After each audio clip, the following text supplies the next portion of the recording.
Sometimes the measure of a man isn't found in what he says, but in what he does when no one else is watching. On a frozen winter night at a frontier trading post, a young woman lay dying on a wooden bench while good people walked past her, one after another.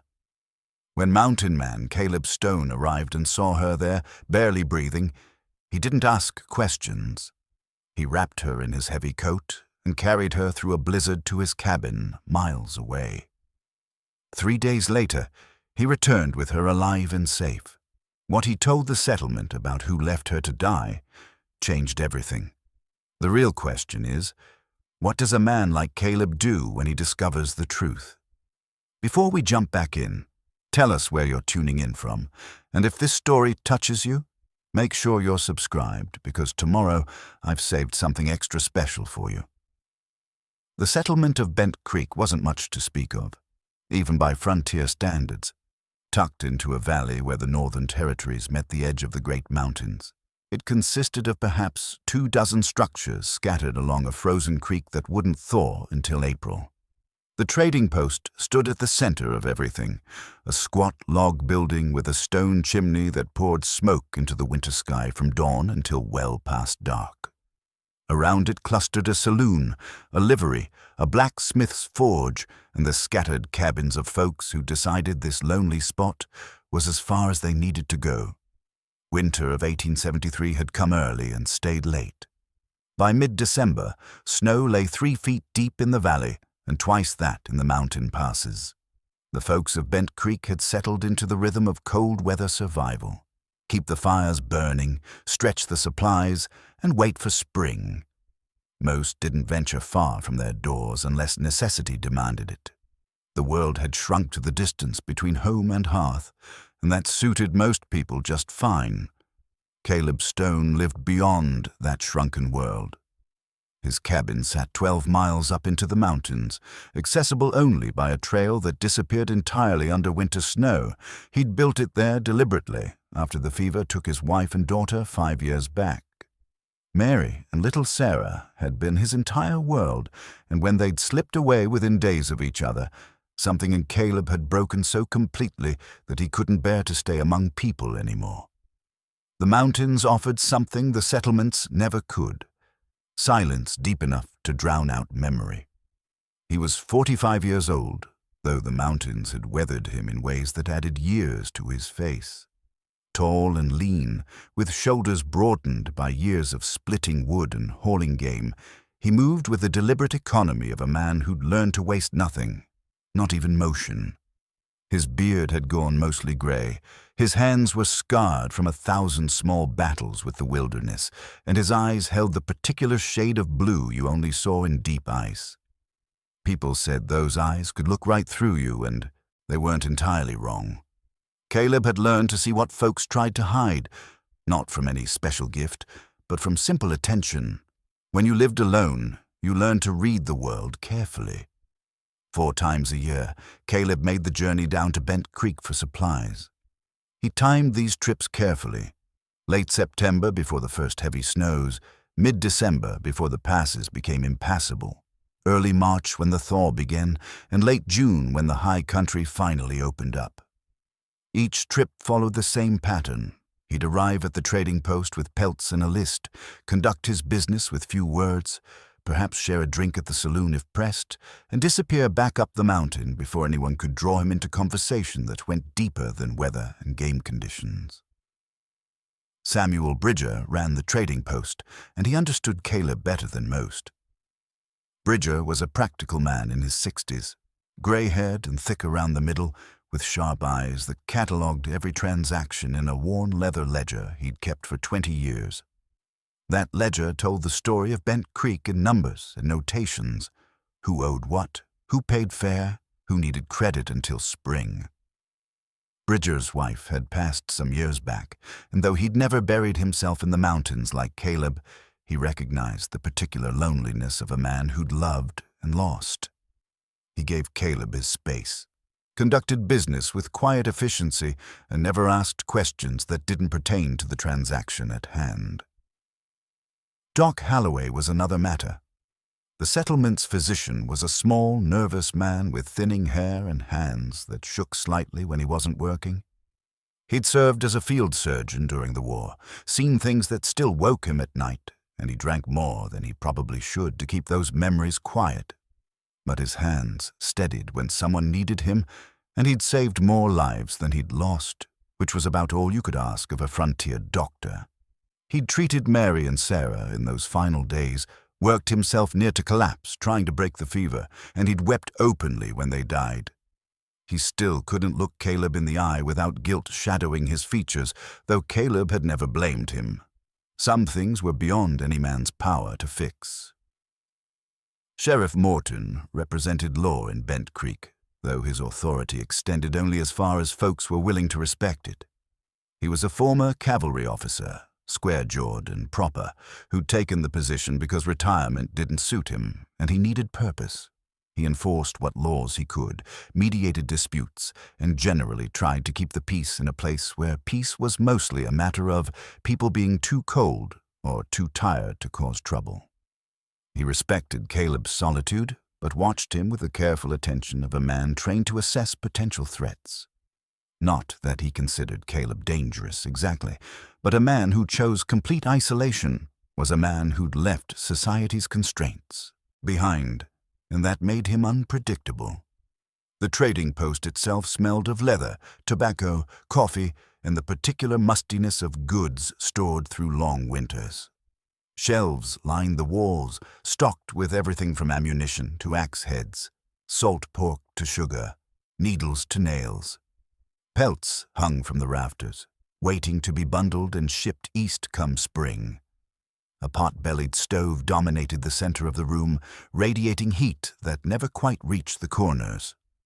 Men gathered around it on cold evenings, trading stories and gossip, conducting the social business that kept a settlement functioning.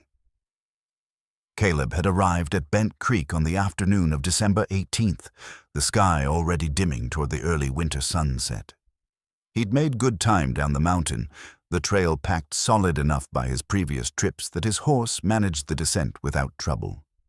The pack horse behind him carried pelts, marten, fox, and 2 prime beaver, that would cover his supply needs and then some. He'd been trapping well this season, the cold driving animals to lower elevations where his lines were set. The trading post was busy when he entered, stamping snow from his boots. Half a dozen men clustered around the stove, their conversation pausing as they noted his arrival. Caleb nodded a general greeting and headed straight for the counter where Bridger was tallying accounts in his ledger. "Stone." Bridger looked up, his expression neutral but not unwelcoming. "Figured you'd be down before the next storm." "Storm coming." Caleb set his list on the counter. "Tonight, most likely. Temperatures dropping fast." Bridger glanced at the list, his practiced eye calculating totals. "This'll take me an hour or so to gather. You staying the night?" "Rather not. I'll load up and head back before full dark." Bridger didn't argue. He'd learned long ago that Caleb's mind, once set, wasn't easily changed. "I'll work quick then. Your pelts in the usual condition?" "Better than usual. That big beaver's prime." They conducted their business with the efficiency of long practice, voices low, terms clear.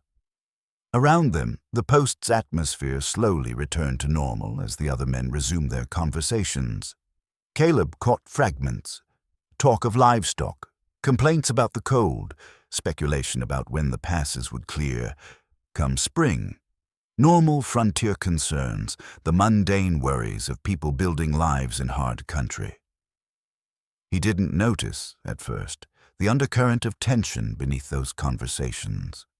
Didn't catch the way men's eyes cut toward the door or how voices lowered when certain subjects arose. He was focused on his transaction with Bridger, mentally reviewing his supply list, calculating whether he'd need to make another trip before spring or if he could stretch things until March. It wasn't until he'd loaded his purchases onto the pack horse and secured the ropes that something made him pause. A feeling, nothing more definite than that. The kind of instinct a man developed after years in the wilderness, where survival depended on noticing what didn't fit. He stood beside his horses in the gathering dusk, the temperature dropping noticeably as the sun touched the mountain peaks, and he felt it. Wrongness, subtle but present. Caleb turned slowly, scanning the settlement. Most folks had retreated indoors as the cold deepened. Lamplight glowed in windows. Smoke rose from chimneys. Everything appeared normal. But that feeling persisted, raising the hair on the back of his neck the way it did when he sensed a predator watching from the tree line. Then he saw her.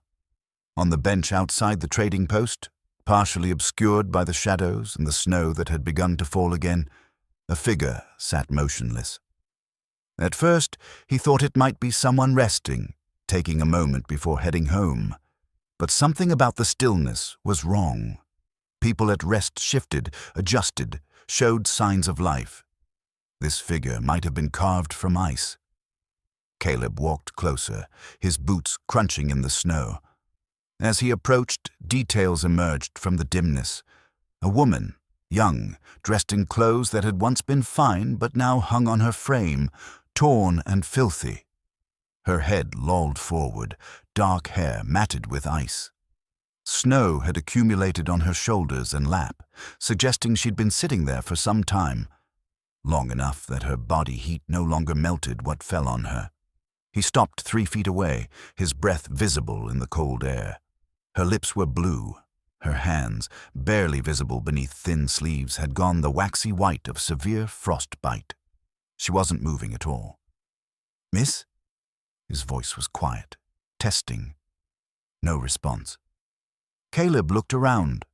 The trading post door stood closed. Windows glowed with warm light. Inside, he could see figures moving, men gathered around the stove.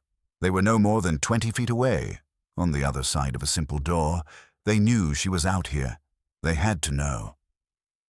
He looked back at the woman and made his decision. Caleb pushed open the trading post door. Warmth and noise rushed out to meet him, along with the smell of tobacco smoke and wet wool. The conversations didn't stop this time. The men were too engaged in their discussions to notice his return. He walked straight to the counter where Bridger was restocking shelves. "Samuel," Caleb kept his voice low. "There's a woman outside, on the bench." Bridger's hands paused mid-motion, then resumed their work. "I know. She's dying. I expect so." Bridger didn't turn around. Caleb felt something cold settle in his chest that had nothing to do with the weather. "You going to help her?" Now Bridger did turn, and his face was tired. "Can't. Can't or won't. Both, if I'm being honest." Bridger set down the tin he'd been holding and leaned against the counter. "Listen, Stone, I understand how it looks, but that woman is trouble we can't afford." "Trouble how?" Bridger glanced at the men around the stove, then gestured for Caleb to follow him to the far corner of the post where they could speak more privately. When they were out of easy earshot, Bridger's voice dropped even lower. "She was brought here 2 days ago by Marcus Thornhill's men. You know that name?" Caleb shook his head. "Big rancher from the Southern Territory. Owns half of 3 counties, has judges and politicians in his pocket. The kind of man you don't cross unless you're ready for serious consequences." Bridger rubbed his face. "His men rode in with her, bound in the back of a wagon. Said she was a thief and a liar, that she'd stolen from Thornhill and tried to blackmail him besides. They wanted to leave her here as a lesson. Frontier justice, they called it. So you just let them. What was I supposed to do? We've got no jail here, no real law beyond Morton, and he's one man with no authority outside this settlement. Thornhill's outfit had 8 armed riders. They made it real clear we either took her off their hands, or they'd burn the trading post down with her inside it." Caleb's jaw tightened. Morton know about this. He knows. He wasn't happy about it, but what could he do? Start a shooting war with Thornhill's men? Get folks here killed over some woman none of us know? Bridger's voice carried genuine distress. "Look, I'm not proud of it. None of us are. But we've got families here, Stone. Children. We can't afford to make enemies of men like Thornhill. So you're letting her freeze to death. They said if she was innocent, the Lord would provide. If she was guilty, Nature would take its course. Bridger's voice turned bitter. Real convenient theology when you want someone dead but don't want blood on your hands. Caleb looked back toward the door. Through the window, he could just make out the woman's silhouette on the bench, snow continuing to fall around her. How long has she been out there? Since yesterday afternoon. They left before the storm hit, rode out knowing what would happen to her. Bridger met Caleb's eyes. Doc looked at her yesterday evening, said she wouldn't last the night. That was, 18 hours ago? I'm surprised she's still breathing. Did she say anything? Tell her sight. They had her gagged when they brought her. Took it off before they left, but she hasn't spoken. Just sits there, staring at nothing. Doc thinks maybe her mind broke or she's too far gone to care anymore. Caleb stood silent for a long moment, processing this. Around them, the trading post carried on its business. Men laughed at some joke. Someone coughed. The stove crackled. Normal life continuing while a woman died 20 feet away. I'm taking her, Caleb said finally. Bridger's eyes widened. Stone, you can't. If Thornhill finds out, how's he going to find out? You said his men left before the storm. They're long gone, probably assume she's dead by now. And when she turns up alive? She won't turn up anywhere. She'll be at my cabin, 12 miles, up a mountain trail that's about to become impassable for the next 3 months. Caleb's voice was calm, decided. Nobody's going to find her there. This is a mistake. Bridger's voice carried conviction. You're risking your life for someone who might be exactly what Thornhill says she is. Maybe. Or maybe she's innocent and you're all letting her die because it's easier than doing what's right. Caleb turned toward the door, then paused. Either way, I can't stand by and watch it happen. He walked back into the cold before Bridger could respond. Behind him, he heard Doc Holloway's voice. Samuel, what's he? But the door closed and cut off the rest. The woman hadn't moved. Caleb knelt beside her, studying her face. Young, maybe 25 or so, though it was hard to tell with the frost and grime. Her breathing was shallow, barely visible. When he touched her hand, the skin felt like frozen leather. Around her neck hung a silver locket, the only piece of jewelry visible. The chain had left a thin red line where it pressed against her skin. Caleb didn't touch it, didn't want to disturb what might be her only possession. Miss? He spoke softly, not expecting a response. I'm going to help you. Can you hear me? Her eyelids fluttered. The first movement he'd seen from her, but didn't open. Caleb stood and began removing his heavy wool coat. The cold hit him immediately, the temperature having dropped well below freezing as night approached. He wrapped the coat around the woman, tucking it carefully around her body. She was frighteningly light when he lifted her, her weight barely registering against his strength. He could feel her bones through the thin fabric of her dress. The trading post door opened. Doc Holloway stepped out, his face troubled. Caleb, you shouldn't. I know what I shouldn't do, Doc. I'm doing it anyway. She might not survive the journey. Probably won't in this cold. She definitely won't survive sitting on this bench. Caleb adjusted his grip, cradling the woman against his chest. You going to try to stop me?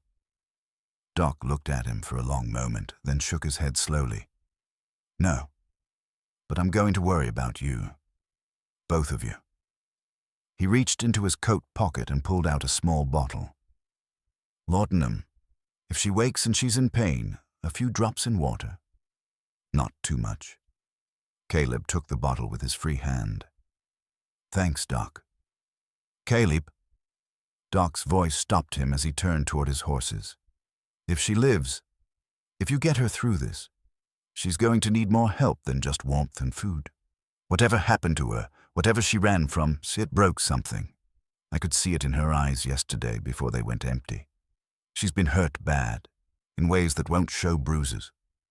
I'll do what I can. I know you will. That's what worries me. You've been alone a long time. Don't... Doc paused, searching for words. Don't let kindness turn into something that hurts you worse. Caleb nodded, understanding what Doc wasn't quite saying. Then he carried the woman to his horses. Securing her on the saddle while keeping her wrapped in his coat took careful work. He settled her in front of him, one arm holding her steady, and arranged the coat so it covered them both as much as possible. It wasn't ideal. He'd have both hands occupied managing her weight and the reins, but there was no other way. Sheriff Morton emerged from the saloon as Caleb was mounting. He stood in the street, watching, his hand resting on his belt near his sidearm, though not touching the weapon itself. "You know what you're doing, Stone?" "Not really, but I'm doing it anyway." "If Thornhill's men come back, tell them she died in the night. Tell them you buried her. Tell them whatever you need to." Caleb gathered the reins. "I won't be back until spring. By then, this will be old news." Morton's face was unreadable in the dimming light. Finally, he nodded once. Safe journey. The ride up the mountain began in full darkness, the storm intensifying as Caleb left the settlement behind. Snow fell thick and heavy, driven by wind that cut through his shirt like knives. Without his coat, the cold attacked him mercilessly. Within the first mile, he'd lost feeling in his fingers. By the second mile, his whole body shook with violent shivers. The woman in his arms remained utterly still, her breathing so faint he had to keep checking to make sure she was still alive. Several times he thought he'd lost her, that she'd slipped away while he focused on navigating the treacherous path. Each time, he'd find the slight rise and fall of her chest beneath the coat and press on. The trail disappeared entirely under the snow. Caleb navigated by memory and instinct, following the general direction up the slope, trusting his horse to find solid footing.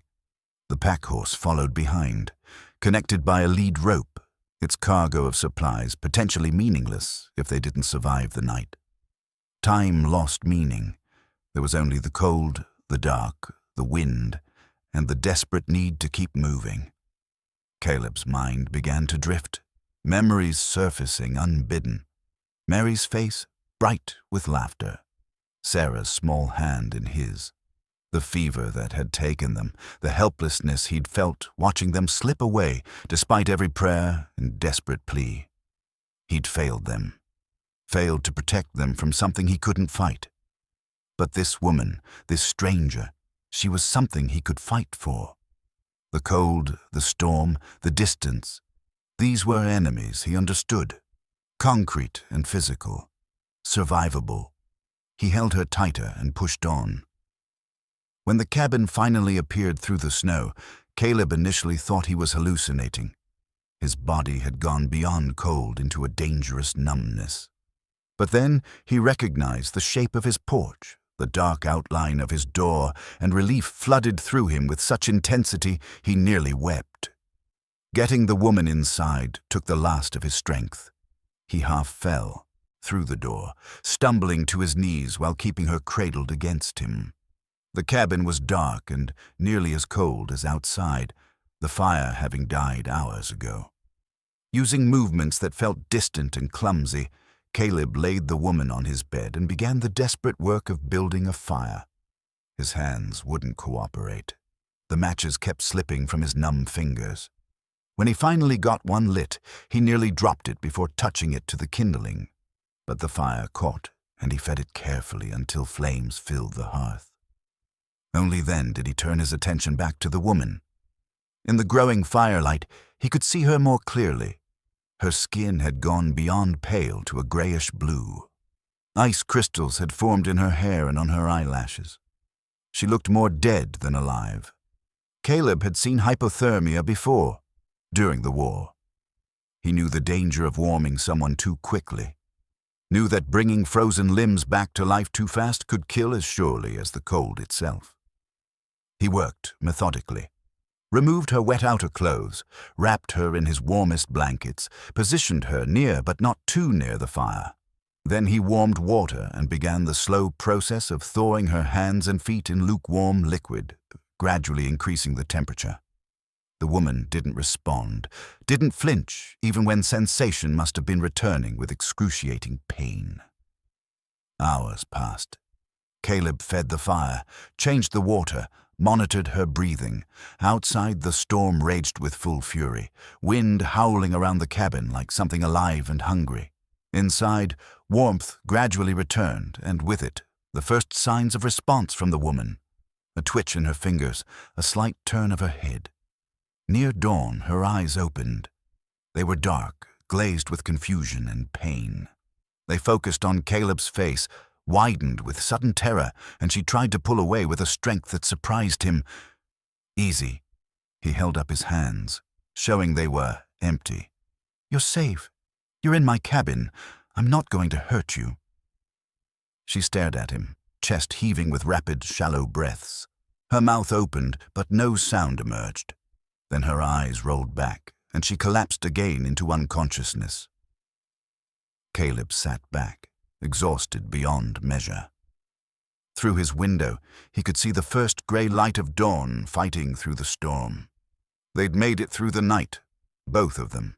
But this, he realized as he looked at the terrified woman in his bed, this was only the beginning. On the third day, Caleb made the decision to return to Bent Creek. The second storm had passed, and though more snow would surely come, he had a window of opportunity.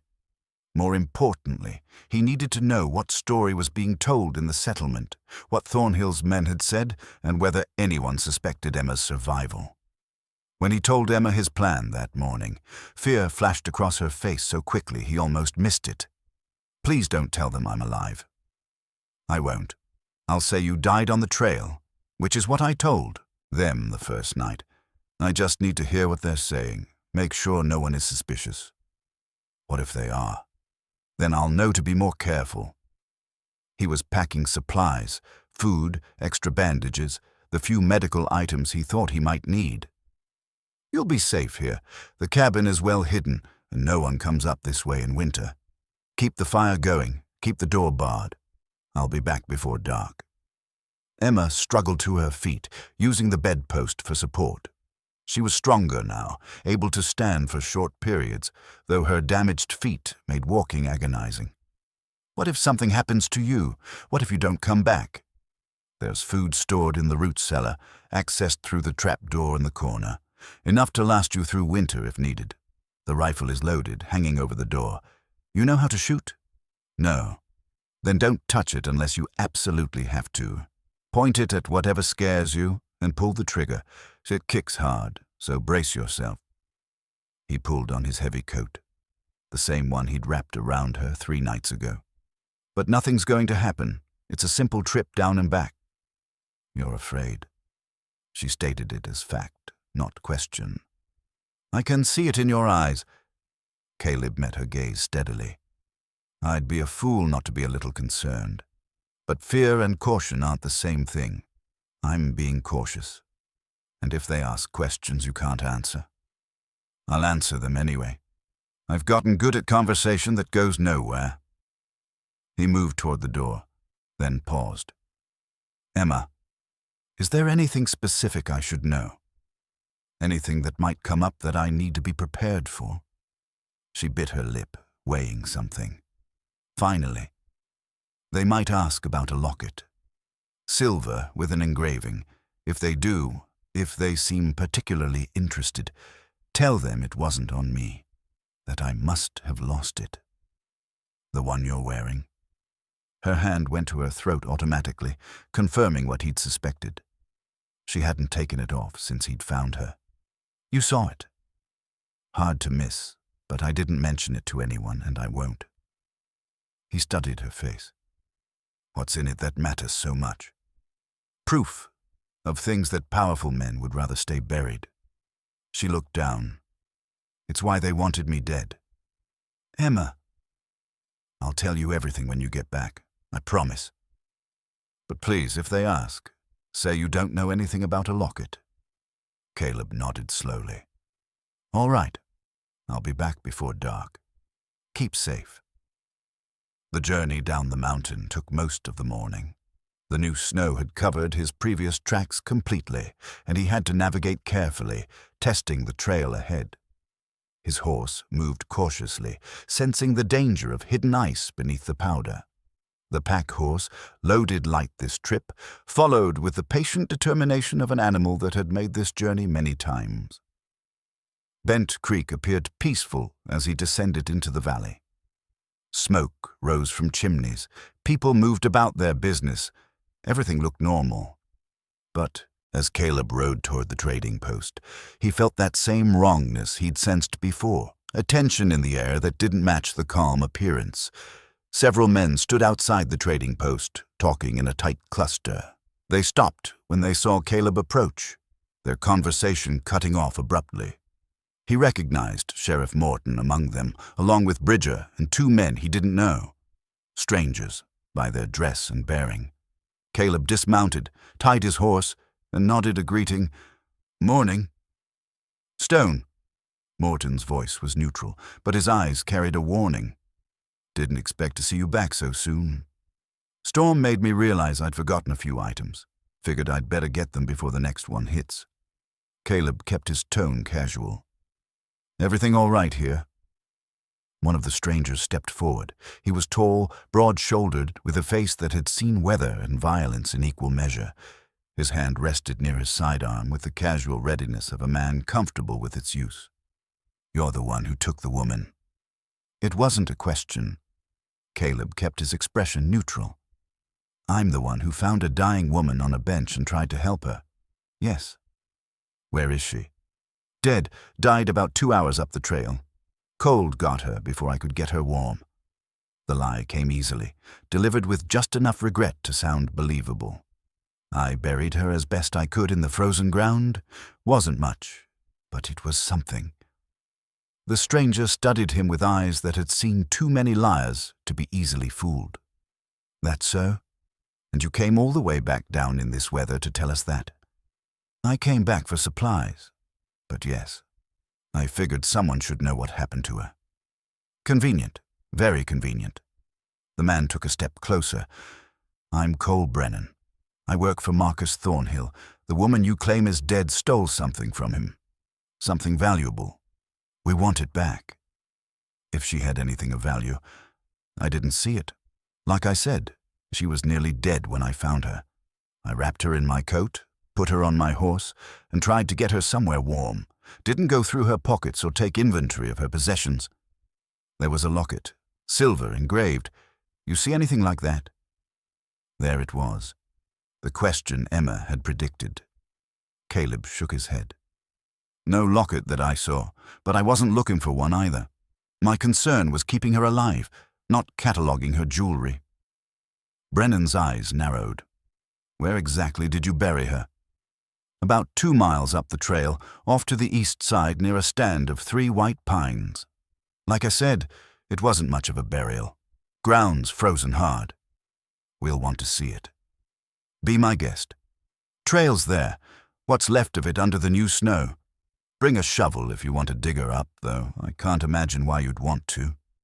Sheriff Morton intervened. "Mr. Brennan, I don't think there's cause to go disturbing a grave. Mr. Stone has a reputation for honesty. If he says the woman died, I'm inclined to believe him. Your inclination doesn't concern Mr. Thornhill." Brennan's voice held no compromise. "We'll ride up today, verify the burial. If everything is as Stone says, that's the end of it. If not..." He let the threat hang unfinished. "Fair enough." Caleb kept his voice level. "Though I'd recommend waiting a day or two. Another storm is coming in by tonight, and that trail will be suicide in a whiteout. We'll take our chances." Bridger cleared his throat. "Caleb, you needed supplies." "Can wait." Caleb untied his horse. "I'll come back in a few days when things settle down." "Running somewhere?" Brennan asked. "Going home. I've got a cabin to maintain and weather coming in. Unlike some folks, I actually live up in those mountains. I know what happens to people who underestimate winter storms." Caleb mounted his horse. "But like I said, you're welcome to try. Just don't blame me if you end up frozen like the woman you're looking for."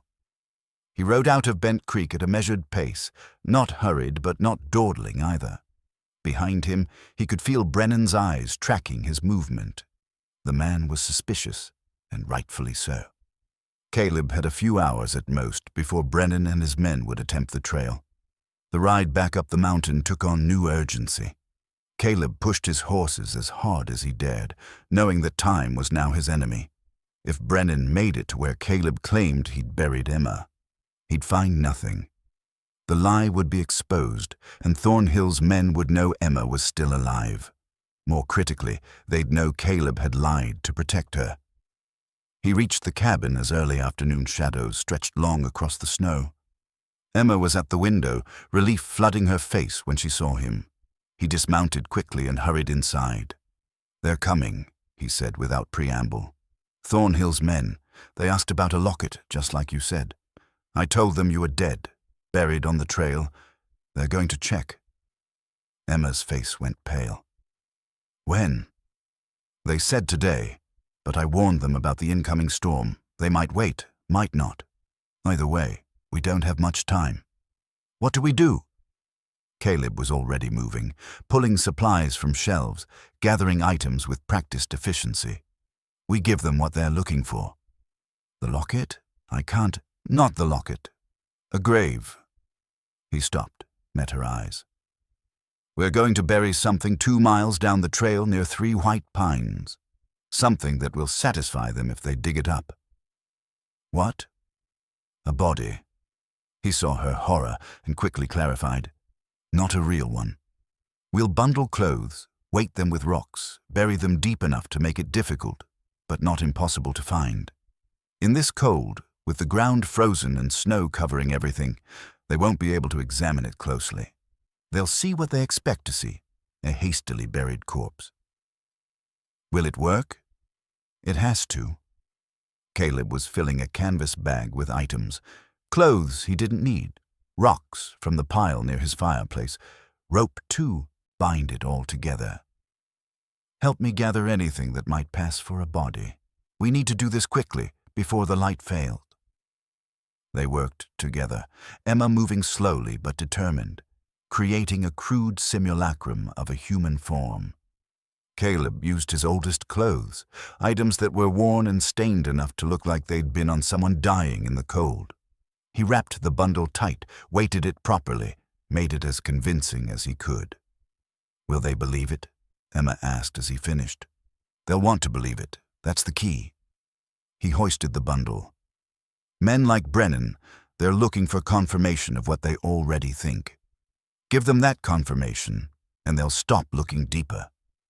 And if they don't, then we'll face that when it comes. He moved toward the door. "Bar this behind me. Don't open it for anyone but me. I'll be back within the hour." The burial spot he described was real enough. 3 white pines standing together like sentinels.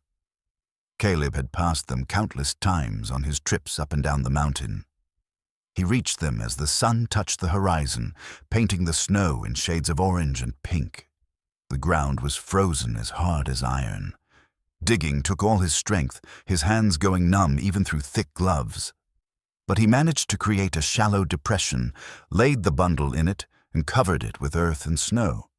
From a distance, it would look like a hastily constructed grave.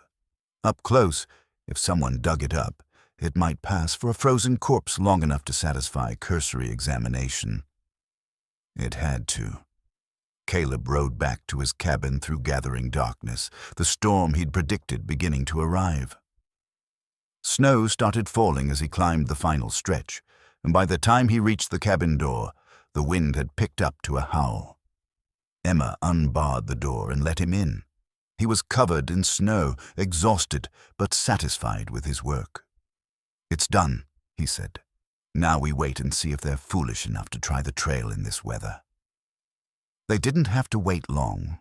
As full darkness fell and the storm intensified, they heard it. Distant sounds of horses, men's voices, the muffled crack of a branch breaking under weight. Brennan had come after all, storm or no storm. And somewhere down the mountain, he was about to find what he was looking for. Caleb and Emma sat in the darkness, the fire banked low to avoid showing too much light through the windows. Outside, the storm intensified, wind battering the cabin walls with snow and ice. The sounds they'd heard had faded, swallowed by the weather, but both of them remained tense, listening. "Tell me now," Caleb said quietly. "The whole truth. If Brennan survives this night and finds what I buried, we might have a day or two of peace. But if he doesn't believe it, if he keeps looking, I need to know what we're really facing." Emma sat in the chair, wrapped in blankets, staring at the dim glow of the banked fire. When she spoke, her voice was steady but heavy with the weight of long-held secrets. "I wasn't the governess to Marcus Thornhill's children. I was his wife." Caleb kept his expression neutral, though the revelation struck him hard. "Go on." "I was 17 when we married. He was 38. My father owed him money. Gambling debts, bad investments. Marcus offered to forgive everything if I agreed to marry him. My father accepted before I had any say in the matter." Her hands twisted in her lap. "I thought I could make it work. I was young, naive. I believed in duty, in making the best of circumstances. But it didn't work. No." The word came out flat, final. "Marcus wasn't cruel at first, just controlling. Every aspect of my life became his to direct. What I wore, where I went, who I spoke to. I told myself it was normal, that he was protective because he cared. But over time, the control became tighter. The cage became smaller." She paused, gathering strength to continue. From her pocket, she withdrew the locket Caleb had seen around her neck. She opened it carefully, and in the dim firelight, he could see a small photograph inside. A child's face, maybe 5 years old, with dark curls and serious eyes. "Catherine," Emma said softly. "My daughter. She'll be 6 in March." Caleb's chest tightened. "Where is she?" "With Marcus. He wouldn't let me take her when I fled. Used her as leverage, as punishment. Told me if I ever left, I'd never see her again." Tears traced down Emma's cheeks, though her voice remained controlled. "He was right. I left anyway." "Why? What made you finally run?" "I witnessed him murder his own brother." Emma's voice dropped to barely above a whisper. Marcus's younger brother, Thomas, questioned some of Marcus's business dealings. Money missing from accounts, contracts that didn't exist, land purchased with funds Thomas couldn't trace. He confronted Marcus in his study one evening. I was in the next room, heard them arguing. She closed her eyes, remembering. Thomas threatened to go to the territorial marshal, said he had evidence of fraud and theft. Marcus told him that wouldn't be wise. Thomas said he couldn't be bought or frightened. And then, her breath hitched, and then I heard the shot. Just one. When I looked through the doorway, Thomas was on the floor, blood spreading across the carpet. Marcus was standing over him with a pistol. "He saw you." "Yes." At first he tried to explain it away. Said Thomas had drawn first, that it was self-defense. But I'd heard everything. I knew the truth. So Marcus changed tactics. He tried to buy my silence. Jewelry, money, promises. When that didn't work, he threatened me. Said if I spoke to anyone, I'd lose Catherine. Said he'd have me declared unfit, insane. That no court would believe a hysterical wife over a respected businessman. But you tried to leave anyway. I couldn't stay. Couldn't sleep next to a man who'd killed his own brother. Couldn't let Catherine grow up thinking that was normal, that violence and control were love. Emma opened the locket again, stared at her daughter's face. I waited 3 weeks, planned carefully, packed a bag with clothes and the evidence I'd gathered, Thomas's papers, account books, a letter he'd written detailing his suspicions. I hid everything in a small valise and planned to take Catherine in the night. What happened? Marcus was waiting. He'd known what I was planning somehow, had been watching me. He took the valise, took Catherine, and locked me in a room. The next morning, He had me arrested for theft. Said I'd stolen jewelry and money, had evidence planted in my things. The local sheriff was in his pocket, the judge too. I was convicted without a real trial, sentenced to 6 months in the territorial prison. Caleb's jaw clenched. How did you escape? During the transport, we stopped at a way station, and one of the guards, he'd been kind to me, had started to believe my story. He left my cell door unlocked, accidentally. Told me to run north, that the Northern Territories were outside Marcus's immediate influence. So I ran. And Thornhill's men caught you near Bent Creek. 3 days after I escaped, I thought I'd gotten far enough, been careful enough. But Marcus has resources I couldn't match. They found me at a creek crossing, brought me to Bent Creek, and her voice broke. And they left me on that bench to die slowly. Said it was Marcus's justice, that he wanted me to suffer for betraying him. Caleb was quiet for a long moment, processing everything. Finally, the locket. Why is it so important? Emma's fingers trembled as she worked the back of the locket. It opened with a soft click, revealing a hidden compartment behind the photograph. Inside was a folded piece of paper, tiny and thin, covered in cramped handwriting. Thomas's letter, the last thing he wrote before confronting Marcus. It names witnesses to other crimes, details accounts and dates, provides evidence that would hang Marcus if presented to the right authorities. She refolded it carefully, closed the locket. It's the only copy. Thomas gave it to me the day before he died. Said if anything happened to him, I should get it to the territorial marshal at Fort Prescott. He didn't trust anyone local. Prescott is 3 days' ride south. I know. I was trying to reach it when they caught me. Emma met Caleb's eyes. This is what you've gotten yourself into. Marcus Thornhill is powerful, wealthy, and completely ruthless. He's already killed at least one person I know of, probably more. And now he thinks you helped his wife escape justice. If he learns the truth, then we make sure he doesn't. Caleb stood, moved to the window, peered out into the storm. But first, we need to survive the immediate threat. Brennan is out there somewhere, probably wishing he'd listened to my warning about the weather. You think he found the grave? If he tried to reach it in this storm, he's either found it or frozen to death trying. Either way, we'll know by morning. He turned back to her. Emma, I need you to understand something. I can't take you to Fort Prescott myself. Not with winter like this, not with Thornhill's men watching, but come spring, when the pass is clear, you'd help me get there. Hope flickered in her eyes. Even knowing what you know now, especially knowing what I know now, a man who'd kill his own brother, who'd leave his wife to freeze, who'd use his daughter as a hostage, that's not a man who deserves to keep power over anyone. Caleb's voice was firm, decided. You saved that letter, you survived, and you deserve the chance to see justice done. And Catherine? We'll find a way to get her out too. I don't know how yet, but we will. He sat back down across from her. One step at a time. First, we see if Brennan believes our ruse. Then we plan for spring. Emma wiped her tears, straightened her shoulders.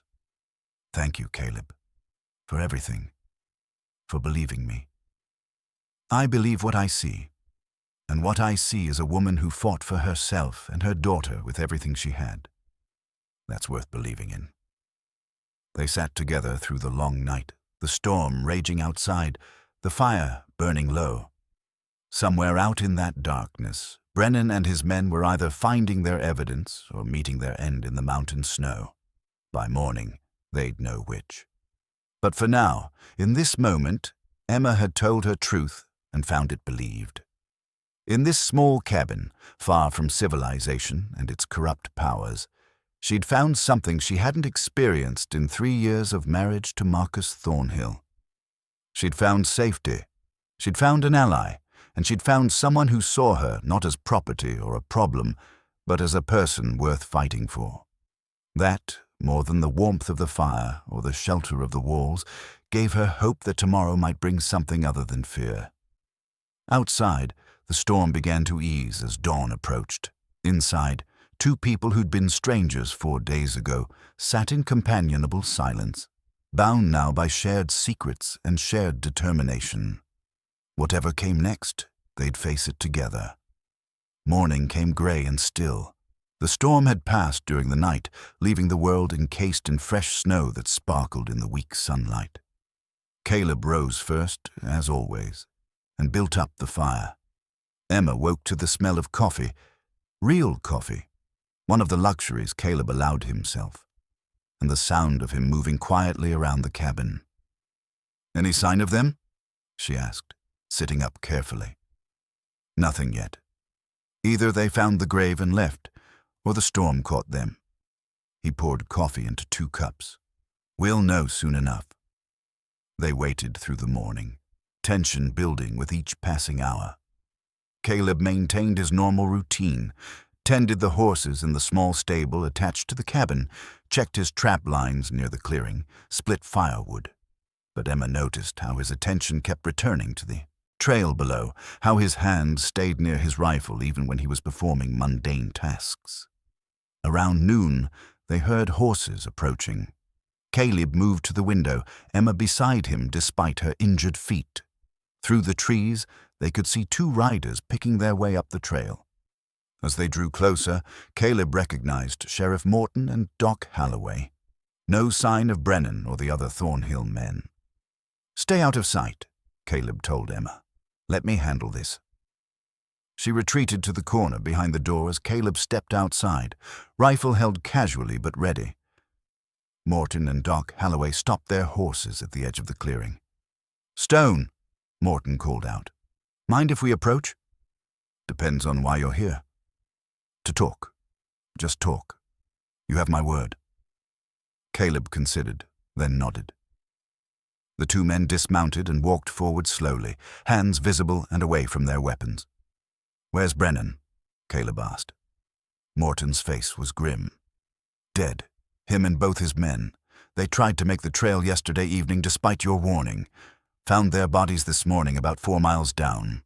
Storm caught them in an exposed section. They froze." Caleb felt a complex mix of emotions, relief that the immediate threat was gone, but also the weight of 3 deaths. Even men with dark purposes were still men. They find what they were looking for first? That's the question. Doc Halloway stepped forward. "They had shovels with them, looked like they'd been digging. Whether they found your burial site or not, we can't say, but they didn't make it back to tell anyone." "Why are you here telling me this?" Morton exchanged a glance with Doc. "Because when we found them, one of them, Brennan, had a piece of paper clutched in his hand. Frozen to his palm. We had to thaw it to read it." Caleb's stomach tightened. "And?" Morton pulled a folded paper from his coat. Even from a distance, Caleb could see it was damaged by moisture and cold, the ink running in places. "It's a letter. From someone named Thomas Thornhill. Talks about fraud, theft, murder, names, dates, and witnesses. Says his brother Marcus is guilty of just about everything short of treason." "Where did you get that?" "That's what we need to know." Doc's voice was gentle but insistent. "Because if Brennan found it in that grave you dug, that means the woman who was supposed to be dead had it on her. And if she had something like this, it means maybe she wasn't the thief and liar Thornhill's men claimed." Caleb kept his expression neutral. "Maybe Brennan brought it with him. Maybe he was the one planning to use it against Thornhill." "Come on, Stone." Morton's patience frayed slightly. "We're not fools. Brennan worked for Thornhill. He wouldn't have evidence against his own employer unless he took it from someone. From the woman. From Emma Thornhill." The name hung in the air between them. Caleb said nothing. "We did some asking around after Brennan died," Doc continued. "Sent a wire to a colleague down south. Emma Thornhill is Marcus's wife, not his governess. She witnessed him murder his brother and tried to escape with evidence. Marcus had her arrested on false charges, and she escaped during transport. Everything Brennan said about her was a lie. If you know all this, why are you here? Because we need to know if she's alive. Morton's voice carried urgency now. If she survived, if she's still alive somewhere, she needs to get to Fort Prescott with this evidence. It's enough to hang Thornhill and break his hold on the Southern Territory, but only if she testifies. Caleb looked between the two men, weighing his options. Trust was a difficult thing, earned slowly. But these men had come alone, unarmed in spirit if not in fact, with information that helped rather than hindered. And more critically, they'd come despite the risk to themselves. "Why do you care?" he asked finally. "Both of you have lived under Thornhill's shadow long enough. Why risk crossing him now?" Doc spoke first. "Because I let that woman sit dying on a bench outside my window and did nothing. Because I've made enough compromises with my conscience, and I'd like to die with at least one right action to my name." Morton was quiet for a moment longer. Then, "My sister lived in Thornhill Territory. 3 years ago, she testified against one of his foremen who'd assaulted her. The case was dismissed, and 2 weeks later her house burned down with her in it. They said it was an accident. It wasn't." His jaw clenched. "I've waited a long time for a chance to make that right. This letter is that chance." Caleb studied both men, looking for deception and finding only honest conviction. Finally, he made his decision. She's alive, she's inside, and she's still recovering from frostbite and exposure. Relief washed across both their faces. Doc moved toward the cabin, but Caleb held up a hand. "Before you go in there, you need to understand something. Emma Thornhill has been hunted, betrayed, and left to die by people she should have been able to trust. If either of you gives me any reason to doubt your intentions, this conversation ends poorly." "Understood," Morton said. "We're here to help." Caleb led them inside. Emma stood in the corner, the rifle in her hands aimed steadily at the door. When she saw Doc and Morton, her eyes widened, but she didn't lower the weapon. "It's all right," Caleb said gently. "They know the truth. They want to help." "The truth?" Emma's voice was bitter. "What truth would that be? That I'm a thief, a liar, a woman who abandoned her child?" "The truth that you're Marcus Thornhill's wife," Doc said quietly. "That you witnessed him murder his brother, that you tried to escape with evidence that could bring him to justice. That truth." Emma lowered the rifle slowly, but wariness remained in her eyes. "How do you know this?" Morton held up the water-damaged letter. "Because Brennan had this when he died. Thomas Thornhill's letter, naming his brother as a murderer. The letter that was hidden in your locket." Emma's hand went to her throat, found the locket still there. Her face registered confusion, then understanding dawned. "The fake grave, the body Caleb buried. You put the letter with it." Caleb shook his head. "I didn't. I buried clothes and rocks, nothing more." "Then how—" Emma's eyes widened. "The locket. I took it off yesterday while I was washing, left it on the table while I cleaned the chain. Did you—" "I made a copy of the letter while you were resting," Caleb admitted. "Didn't tell you because I didn't want you to worry. I figured if Brennan was looking for evidence, giving him something to find might satisfy him. So I put the copy in the bundle I buried." "You risked everything on a copy?" "I risked the copy. The original is still safe." He met her eyes. "I wasn't going to let you lose the only leverage you have." Emma sank into the chair, overwhelmed. He died with it in his hand. Brennan died thinking he'd succeeded. "And now Thornhill will think the evidence died with him," Morton said. "He'll believe the threat is over. That gives us an advantage." "What kind of advantage?" Emma asked. "The kind where we get you to Fort Prescott without him knowing you're coming." Morton pulled a map from his coat, spread it on the table. "The passes won't be clear for another 2 months at least. But come March, when the thaw starts, we can move. I'll escort you personally, along with anyone else willing to make the journey." Thornhill has men everywhere, Emma protested. They'll be watching. Not if they think you're dead. Not if Brennan's death confirms it. Doc leaned forward. Here's what they know. Brennan found evidence in a grave, proving the woman had what Thornhill wanted. Then he died trying to get back down the mountain. Natural conclusion. The evidence is gone. The woman is dead. The threat is over. He'll want confirmation, Emma said. He'll send more men. Let him. We'll show them the grave, show them where Brennan died. The evidence supports the story. Morton's finger traced a route on the map. Meanwhile, you stay here through winter, recover your strength. Come spring, we make our move. Caleb had been listening quietly. Now he spoke. There's something you're not mentioning. Emma has a daughter, Catherine, 5 years old, still with Thornhill. Even if we get Emma to Fort Prescott, even if the marshal arrests Thornhill, he'll use that child as leverage. The room fell silent. Emma's face showed the pain of that truth. He'll hurt her to get to me. I know he will. Then we get her out first, Morton said, before we make the move to Prescott.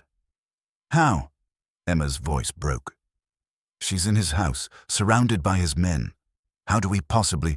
I don't know yet, Morton admitted. But we have 2 months to figure it out. 2 months to plan, to gather allies, to find a way. He looked at Emma with steady conviction. Your daughter's safety is part of this. We don't move until we know she'll be protected. Emma looked at Caleb, hope and fear warring in her expression. He nodded slightly, confirming his commitment. All right, she said finally. We plan, we prepare, and come spring, we end this. Doc examined Emma's frostbite damage, pronounced it healing as well as could be expected, and left supplies to help manage the pain. Morton and he prepared to leave as afternoon shadows lengthened. We'll come back when we can, Morton said at the door. Bring news, supplies, whatever we can manage without raising suspicion. Be careful, Caleb warned, if Thornhill suspects anything. He won't. As far as anyone knows, we came up to recover Brennan's body and verify the woman's death. That's the story, and we'll stick to it. Morton mounted his horse. Take care of her, Stone. She's the key to bringing down the most dangerous man in 3 territories. I'm not taking care of her because she's a key to anything, Caleb replied. I'm taking care of her because it's the right thing to do. Morton smiled slightly. That's why I trust you to do it. After they left, Caleb and Emma stood in the doorway, watching them disappear down the trail. The sun was setting, painting the snow in shades of gold and pink. It would have been beautiful, if not for the weight of everything they now carried. Do you think we can do it? Emma asked quietly. Really get Catherine out and get to Fort Prescott? I think we have to try. Caleb put his hand on her shoulder. And I think with Morton and Doc helping, our chances just got a lot better. Caleb? She turned to face him. Thank you for copying the letter, for protecting the original, for thinking ahead when I couldn't. We're in this together now. Partners. He smiled slightly. Besides, I've gotten used to having you around. Would be a shame to lose you to Thornhill's men after all this work keeping you alive. Emma laughed, a sound that surprised them both. It was the first time Caleb had heard her laugh, and it transformed her face, made her look young and alive in ways fear had prevented until now. That night, they sat by the fire and began planning in earnest. Winter stretched ahead of them, cold and long. But for the first time since Emma had fled her husband's house, she felt something other than despair. She felt like maybe, just maybe, there was a path forward that didn't end with her frozen in the snow or Catherine lost forever. And sitting across from her, sketching routes on paper and calculating distances, was a man who'd saved her life and then decided to save something more, her future, her daughter, her chance at justice. In the mountains of the Northern Territory, far from civilization's reach, hope took root despite the winter cold. Winter settled in with the determination of a long siege. January brought cold so severe that water froze in its bucket within minutes of being brought inside.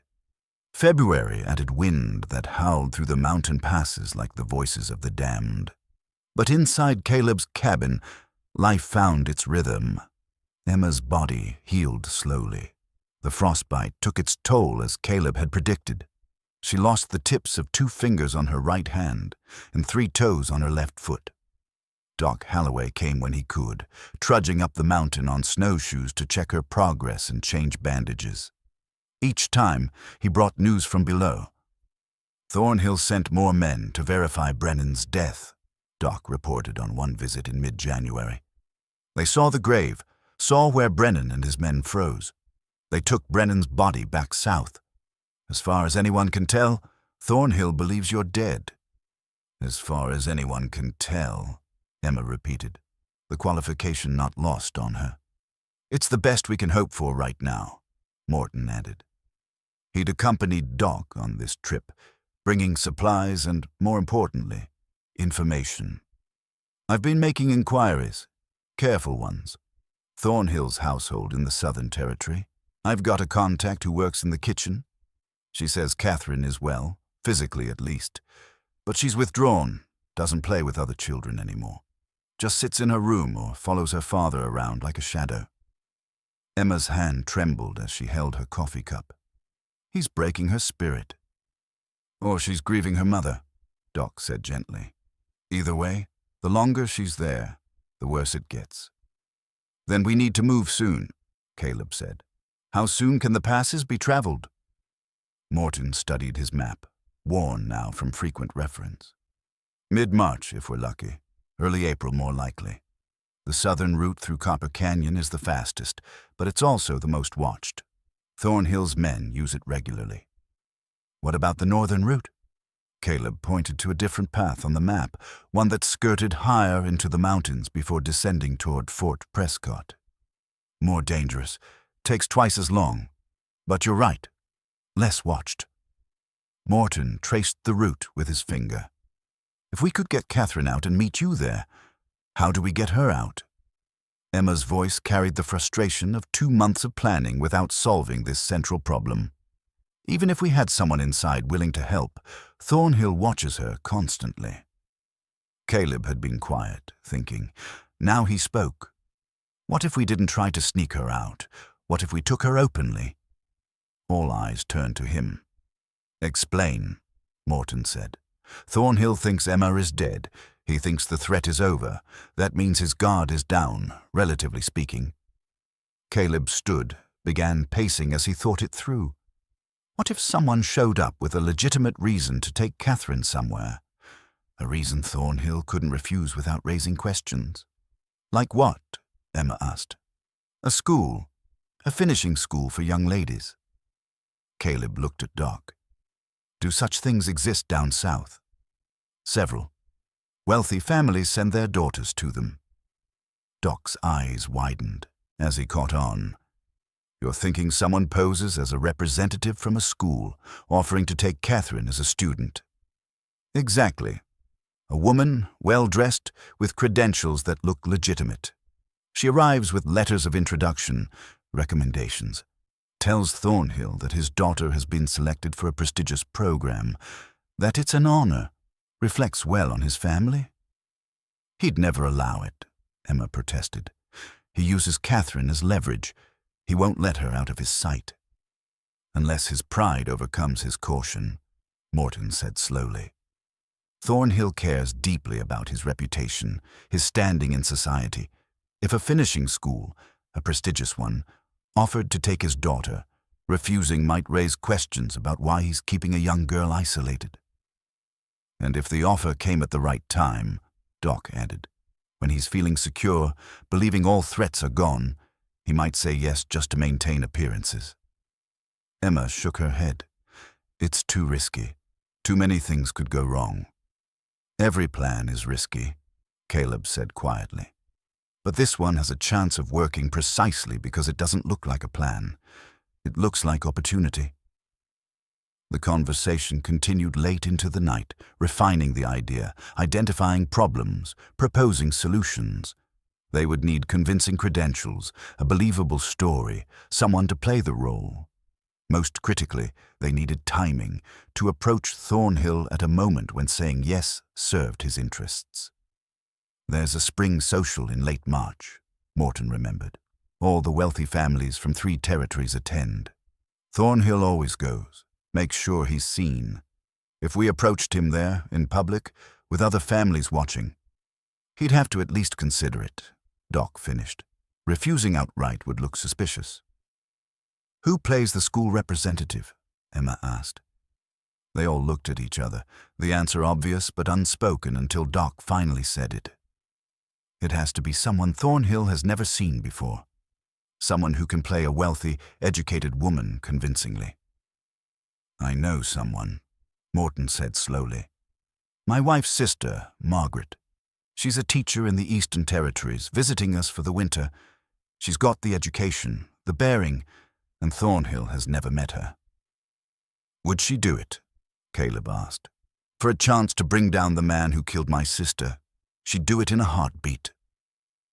The weeks that followed were spent in detailed preparation. Margaret arrived at the cabin in early February, making the difficult journey up the mountain to meet Emma and learn everything about Catherine. She needed to know the child's temperament, her interests, the things that would make her trust a stranger. She loves stories, Emma said, tears streaming down her face as she talked about her daughter. Fairy tales especially. She believes in happy endings, in heroes and rescue. Emma's voice broke. She's still innocent, despite everything she's seen. Margaret, a stern woman in her 40s with kind eyes, took notes and asked questions. She and Emma spent hours together, building a picture of Catherine that would allow Margaret to recognize and connect with the child quickly. Time would be limited once the extraction began. Everything had to move smoothly. Meanwhile, Caleb and Morton worked on the practical details. Route planning, timing, backup plans. They acquired clothes appropriate for the deception. Fine dresses, professional attire. Forged letters of introduction from a fictional finishing school in St. Louis. Everything had to withstand scrutiny long enough to get Catherine away from Thornhill's property. Once we have her, we move fast, Caleb said, reviewing the plan for the 10th time. Margaret brings Catherine to the rendezvous point, here at Willow Creek Station. Emma meets them there. Then they ride north on the route we've mapped while I create a diversion. What kind of diversion? Emma asked, though she'd asked before. She needed the reassurance of repetition, the comfort of a plan repeated until it felt solid. I'll make sure Thornhill's attention is focused elsewhere. Make him think Catherine went east, not north.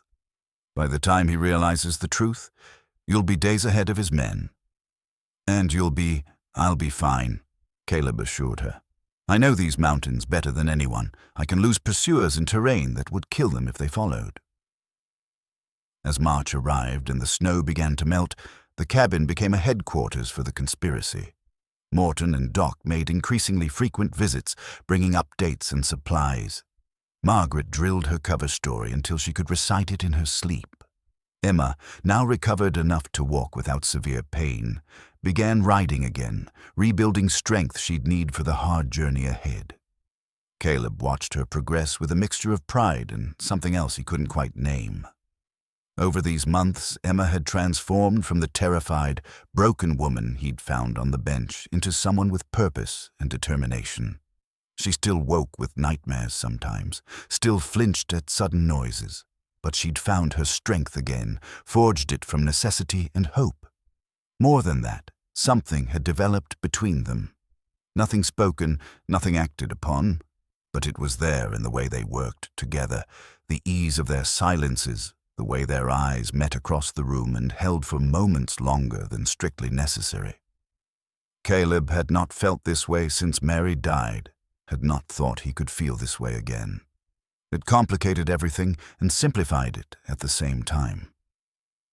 "What will you do after?" Emma asked him one evening in mid-March.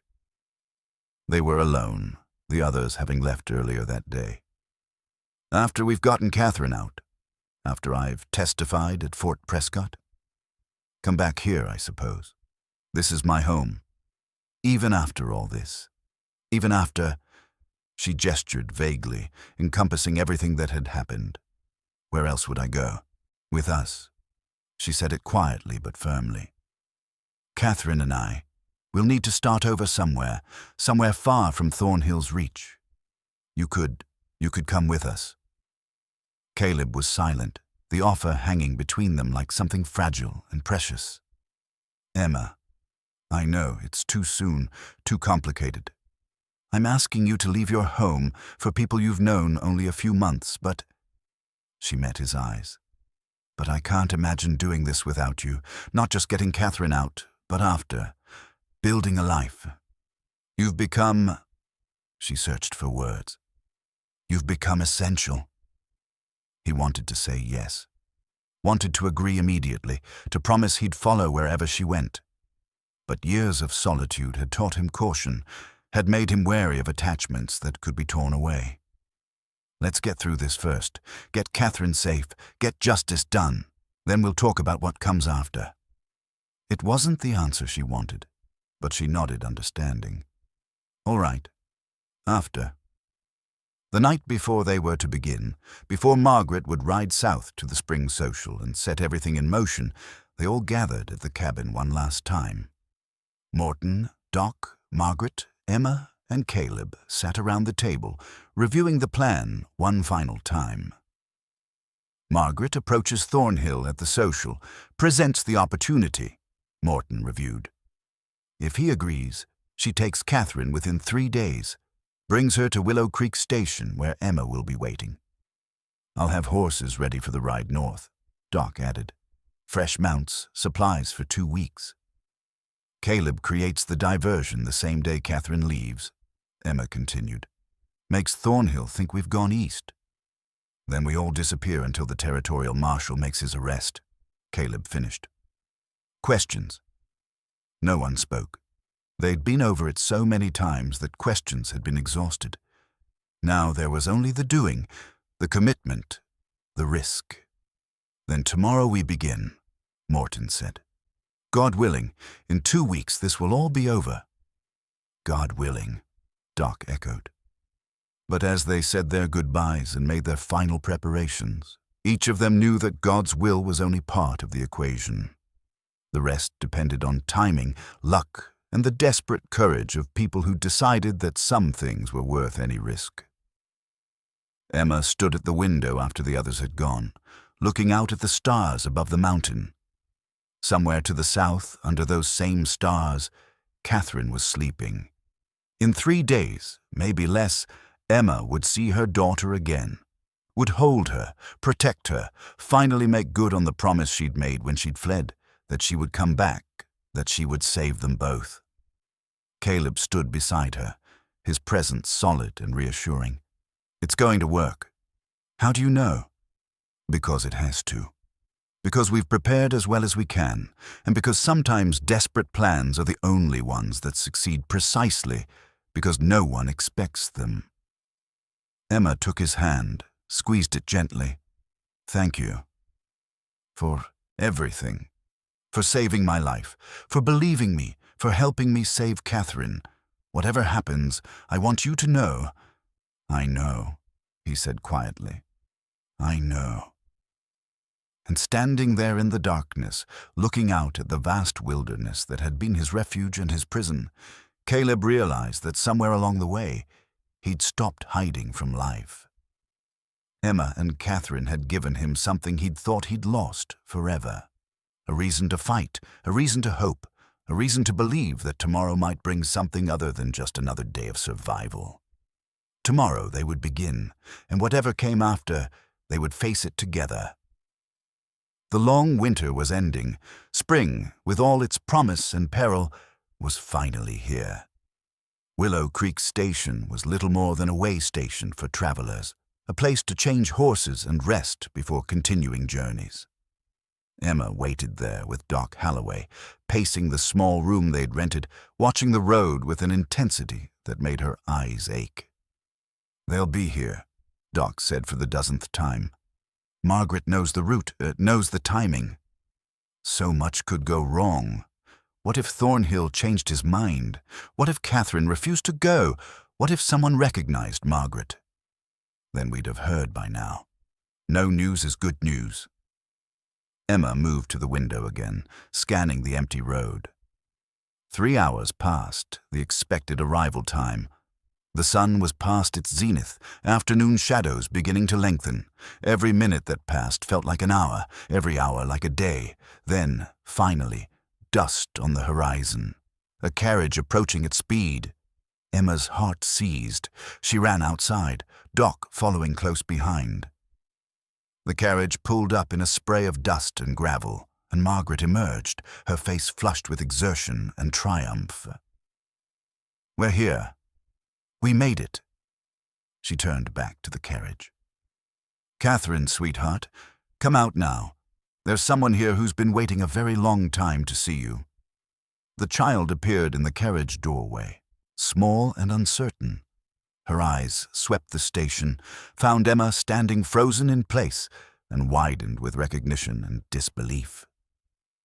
"Mama." The word was barely a whisper. Emma couldn't speak, couldn't breathe. She opened her arms and Catherine launched herself forward, running across the distance between them.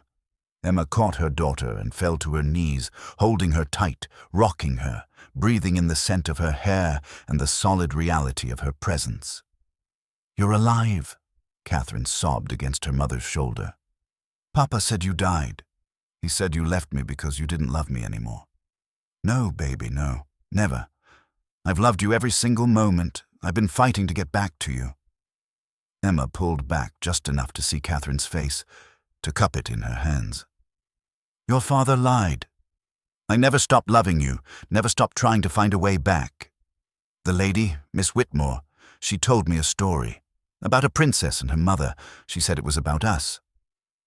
It was about us, and now we're together, and we're never going to be separated again." Emma stood, lifting Catherine with her. "But we have to leave now, right away. Do you understand? We have to go somewhere far away where Papa can't find us." Catherine's arms tightened around Emma's neck. "I don't want to go back to Papa. He's different when no one else is there. He's scary." Emma's jaw clenched. She'd known, of course, what Marcus was capable of, but hearing it confirmed, hearing that her daughter had experienced his cruelty, it ignited something fierce and protective in her chest. "You never have to see him again. I promise you that." Doc had been preparing horses while this reunion played out. Now he led 2 mounts forward, both saddled and ready. "We need to move. Thornhill will discover she's gone within hours once the carriage doesn't arrive at the next expected stop." Margaret was already climbing back into the carriage. "I'll lead them east, like we planned. Make them think we're heading towards St. Louis. That should buy you at least a day before they realize it's a decoy." "Be careful," Emma said, "when he realizes what's happened. I'll be safely across the territorial line before he knows anything. Morton is meeting me halfway." Margaret leaned down, touched Catherine's cheek gently. "Be brave, little princess. Your adventure is just beginning." Emma mounted her horse with Catherine held securely in front of her. Doc took the lead, and they set off north at a hard pace, following the route Caleb had mapped. Behind them, Margaret's carriage headed east, creating the false trail that would hopefully give them the time they needed. The ride was grueling. Catherine, not used to such long hours on horseback, grew tired and frightened as the landscape grew wilder and less familiar. Emma held her close, murmuring reassurances, pointing out birds and interesting rock formations, anything to distract from the discomfort and fear. "Where are we going?" Catherine asked as evening approached. "North, to meet a friend, a man named Caleb who helped Mama when she needed it most." Emma kissed the top of her daughter's head. "He's going to help us get somewhere safe." "Will I like him?" "I think so. He's kind and brave and—" Emma paused, realizing as she said it that it was true. "And he's someone very important to Mama." They rode through the night, stopping only briefly to rest the horses.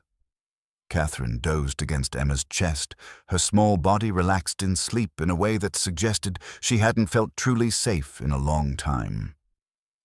Emma held her daughter and thought about what came next. The journey to Fort Prescott, the testimony, the uncertain future beyond. But for now, in this moment, Catherine was safe. That was enough. Dawn broke as they reached the planned rendezvous point, a sheltered canyon where Caleb was supposed to meet them. Emma scanned the area anxiously, searching for any sign of him. They were exposed here, vulnerable if Thornhill's men had somehow followed or cut them off.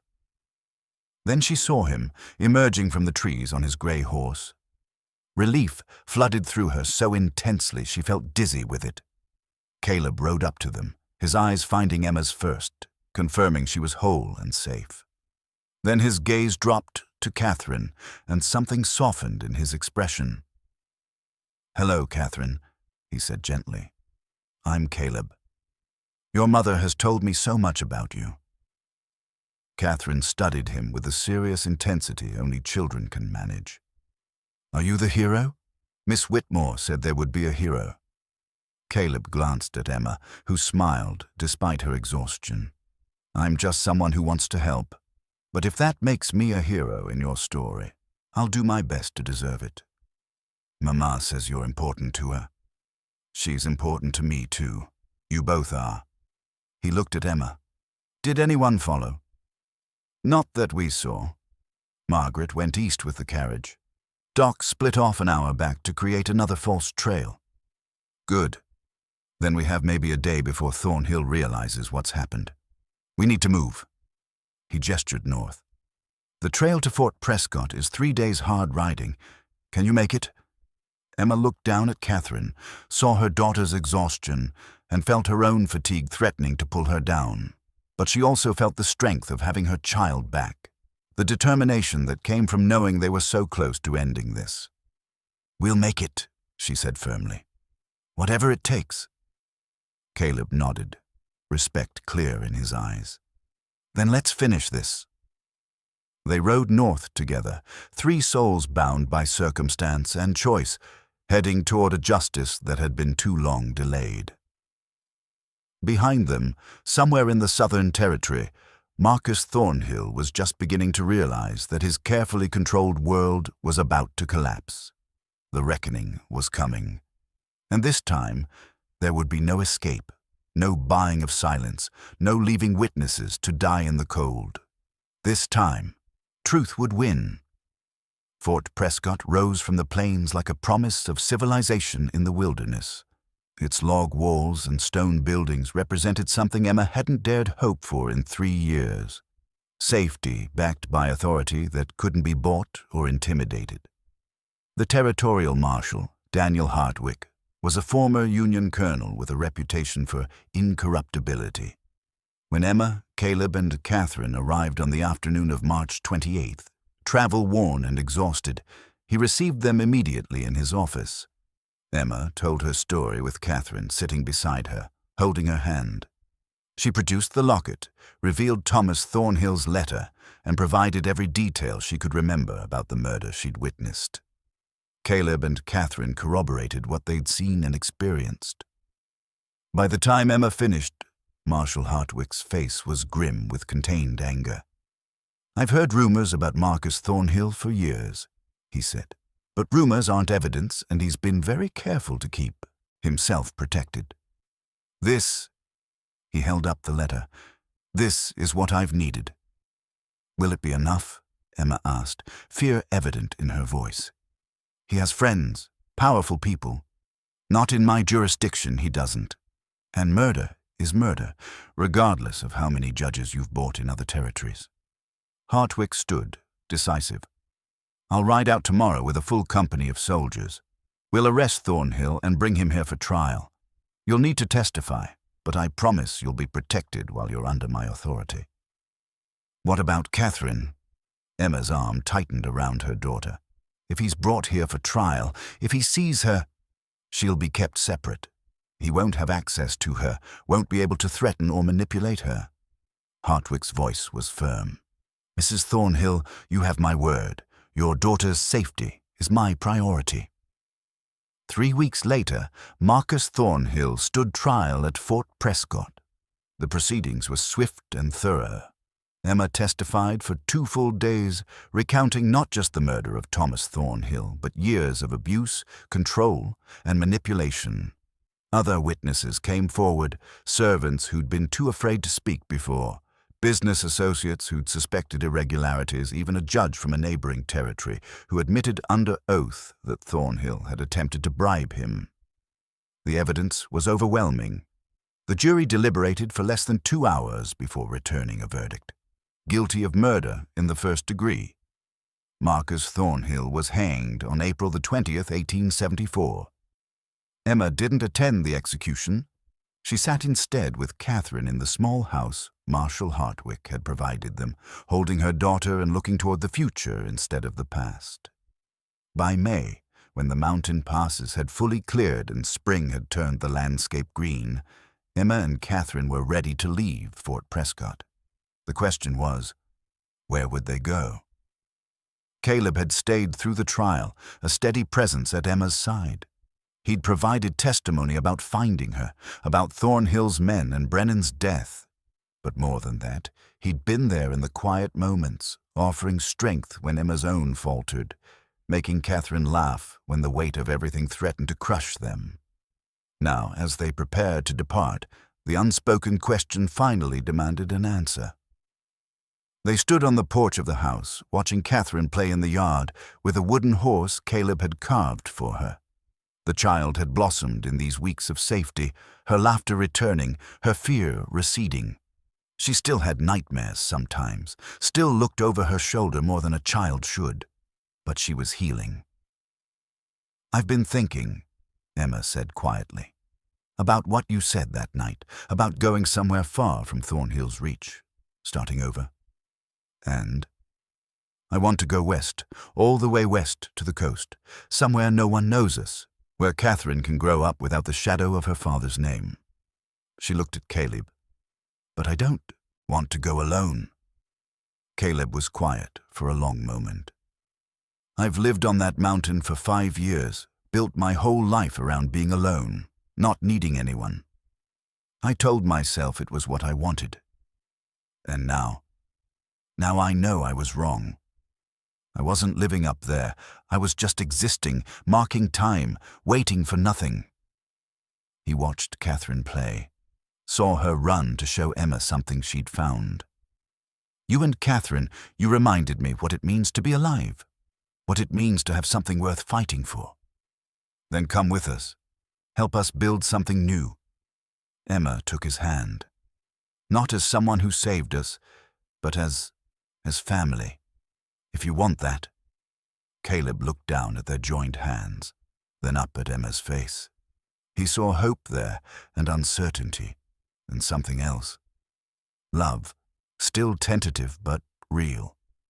He thought about his cabin in the mountains, the solitude he'd chosen, the life he'd built from grief and withdrawal. Then he thought about Catherine's laughter, about Emma's strength, about the warmth of shared purpose and shared space. The choice was surprisingly easy. "Yes," he said simply. "I want that." Emma smiled, tears streaming down her face, and kissed him. It was brief, gentle, a promise of more to come. Catherine saw from the yard and squealed with delight, running to them. "Does this mean Caleb is staying with us forever?" Emma looked at Caleb, who nodded. "Forever," she told Catherine, "if he'll have us." "I carved you a horse," Catherine said seriously to Caleb. "Well, I tried. It looks more like a rock with legs. But it's for you, so you remember us even when you're not with us." "I'll treasure it," Caleb assured her. "But I don't need a reminder. I'm coming with you and your mother, all the way to the coast and wherever else you want to go." Catherine threw her arms around his waist. "Then we're a real family now. Like in the stories. Like in the stories, Caleb agreed, his hand resting on her head. They left Fort Prescott a week later, heading west toward a future unwritten. The wagon carried their few possessions, including a hand-carved wooden spoon that Caleb had made for Catherine, a simple thing, but one she insisted on keeping always as a reminder of where they'd been and what they'd survived. As they traveled, Emma watched Caleb teach Catherine to identify animal tracks, to read the weather, to appreciate the vast beauty of the land around them.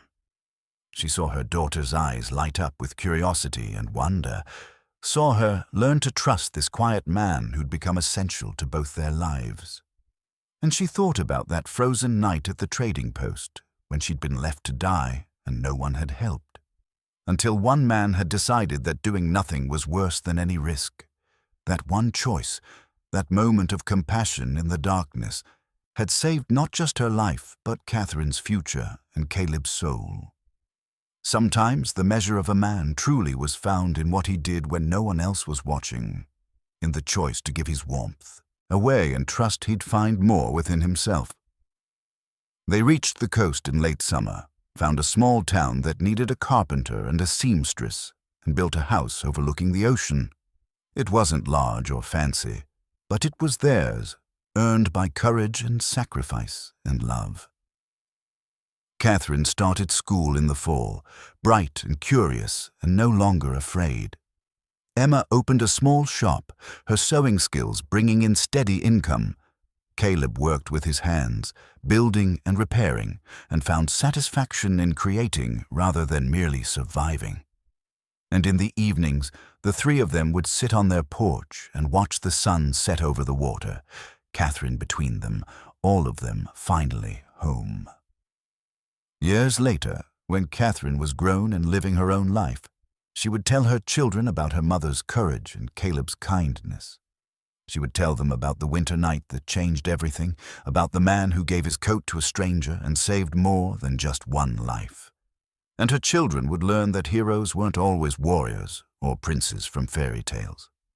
Sometimes they were just ordinary people who chose compassion when the world offered them excuses for indifference. People who understood that the smallest acts of kindness could ripple outward in ways impossible to measure. The heavy wool coat hung in the closet of their coastal house, worn and patched but carefully preserved. They kept it as a reminder of where they'd been, yes, but more importantly, as a symbol of what they'd become. A family forged not by blood or circumstance, but by choice and love, and the fierce determination to protect what mattered most. On cold mornings, Caleb would sometimes take it down and wear it while he worked. Emma would see him and smile, remembering. And in that smile was everything: gratitude, love, and the deep peace that comes from knowing you've found your place in the world. Sometimes, after all, the stories do have happy endings. Not because the world is kind, but because people choose to be kind even when the world isn't. And that choice, repeated over and over, changes everything.